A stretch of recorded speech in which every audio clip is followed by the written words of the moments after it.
வணக்கம். இன்னைக்கு நம்ம என்ன கண்டென்ட் பேச போறோம் அப்படிங்கிறத பார்த்தோம்னா, சிவகார்த்திகேயன் ரீசென்ட்டா ஹாலிவுட் ரிப்போர்ட்டர் இந்தியாவுக்கு ஒரு இன்டர்வியூ குடுத்திருந்தாரு. அதுல அவர பத்தி நமக்கு கிடைச்ச அப்டேட்ஸ், நியூஸ் இதெல்லாம் பத்தி தான் பார்க்க போறோம். முதல்ல அவர் தளபதி கையில இருந்து துப்பாக்கி வாங்கிட்டாரு. அதாவது அத பாசிங் த பேட்டன் அப்படிங்கிற மாதிரி ஒரு மொமெண்ட்டா தான் நம்ம எல்லாரும் எடுத்துக்கிட்டோம். ஆனா அத அவர் எப்படி யோசிச்சிருக்காரு அப்படின்னா, அது படத்துல ஒரு சீன் அவ்வளவுதான். மத்தபடி அத நான் எப்படி பார்க்கிறேன்னா, விஜய் சார் என்னோட சீனியர். அவர் ஒரு நியூ கம்மர் மேல எவ்வளவு மரியாதை வச்சிருக்காரு, லவ் வச்சிருக்காரு அப்படிங்கறத நான் பார்க்கிறேன். இத தாண்டி அவரோட லெகசியை நான் எடுத்துட்டு போறேன் அந்த மாதிரி கிடையாது அப்படிங்கிற சொல்லியிருந்தாரு. இது போக அவர் ஹிந்தி படத்தில் நடிக்க போறதா நிறைய தகவல்லாம் பரவிட்டு இருந்துச்சு. அது பத்தி கேட்கும்போது, ஆமா அதை பத்தி பேச்சுவார்த்தை நடந்ததெல்லாம் உண்மைதான். ஆனா பேச்சுவார்த்தை நடக்கிற எல்லா படங்களும் மெட்டீரியலைஸ் ஆகுறது கிடையாது. அதே மாதிரி தான் அந்த படம் மெட்டீரியலைஸ் ஆகல அப்படிங்கிற சொல்லியிருந்தாரு. அது போக ஆமீர் கான் சார் நான் அப்பப்ப மீட் பண்ணிருக்கேன். அவர் என்கிட்ட சொல்லியிருந்தாரு, நீங்க ஹிந்தியில பண்ண போற முதல் படம் என்னோட பேனரா தான் இருக்கும். உங்களோட ஸ்கிரிப்ட் ஐடியா ஏதாவது இருந்துச்சுன்னா சொல்லுங்க அப்படிங்கிற மாதிரி சொல்லியிருந்தாரு. நல்ல ஐடியா வரும்போது அந்த மாதிரி அனௌன்ஸ்மெண்ட் சீக்கிரமே வரும் அப்படிங்கிற மாதிரி சொல்லியிருந்தாரு. அது போக சோசியல் மீடியால தன்னை பத்தி இருக்கிற ஹேட் ஸ்பீச் பத்தி பேசியிருந்தாரு. அதாவது அவர் நடிச்சு ஒரு படம் ஹிட் ஆயிருச்சுன்னா அந்த கிரெடிட் ஃபுல்லா தூக்கி மத்தவங்களுக்கு, அதாவது அந்த படத்தை ஒர்க் பண்ண மத்த டெக்னீஷியன்ஸ்க்கு தூக்கி கொடுத்துறது.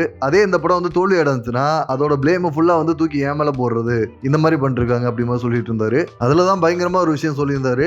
என்னன்னா, ஒரு படம் ஃபெயிலியர் ஆச்சுன்னா அதுக்கான ரெஸ்பான்சிபிலிட்டி நான் எடுத்துக்கிடுவேன். அதே நேரத்துல என்னோட ஒரு படம் ஜெயிச்சுச்சுன்னா அதோட சக்சஸ் என்ஜாய் பண்றதுக்கான எல்லா ரைட்ஸும் எனக்கு இருக்கு அப்படிமா சொல்லியிருந்தாரு. இது போக டைரக்டர் ஏஆர் முருகதாஸ் இயக்கத்துல நடிச்சிட்டு இருக்காருல, அந்த படத்தோட படப்பிடிப்பு 90% முடிஞ்சிட்டதா சொல்லியிருந்தாரு. ஏஆர் முருகதாஸ் இப்போ ஹிந்தியில சல்மான் கானை வச்சு சிக்கந்தர் படம் எடுத்துட்டு இருக்காரு.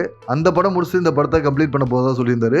இது கமர்ஷியல் படம் தான். பட் யூசுவலா ஹீரோக்கு இன்ட்ரோடக்ஷன் சாங் வச்சு அந்த மாதிரி பண்ணுவோம்ல தமிழ் சினிமால, அந்த மாதிரி கமர்ஷியல் சினிமா கிடையாது அப்படிங்கிற மாதிரி சொல்லிட்டு இந்த படத்துல யார் யாரெல்லாம் நடிக்கிறா, அப்புறம் என்னென்ன டெக்னீஷியன்ஸ் எல்லாம் ஒர்க் பண்றாங்க அப்படிங்கிற மாதிரி நிறைய விஷயம் ஷேர் பண்ணியிருந்தாரு. ஓகே, இப்போ ஹிந்தியில சிவகார்த்திகேயன் ஆமீர் கான் ப்ரொடக்ஷன்ல உண்மையிலேயே நடிச்சார்னா அது என்ன மாதிரி படமா இருந்தா நல்லா இருக்கும் அப்படிங்கிற சொல்லுங்க.